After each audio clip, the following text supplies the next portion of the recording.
Кога председателот на Републиката Јосип Брз Тито ја посети Битола за прв пат во мај 1957 година, Милтон беше однапред ангажиран да го документира овој настан од страна на Историскиот архив Битола.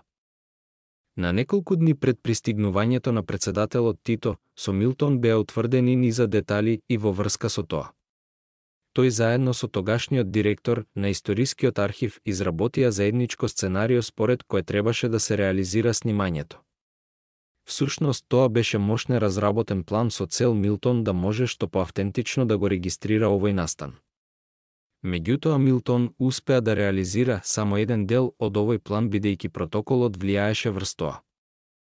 И во текот на двете наредни посети на Битола на председателот на Републиката Јосип Броз Тито, Милтон го снимаше. Во текот на овие посети тој го фотографира со група функционери од градот. Оваа фотографија Милтон ја сметаше за најдрага во својата повеќедецениска фотографска кариера. Во неа едноставно тој беше влюбен и со голем пиетет ја растураше по организациите и предпријатијата речиси во целата република. Оваа фотографија, што ја имаше зголемено на формат 30 на 40 см, тој ја нудеше на оние кои доброволно сакаа да ја купат.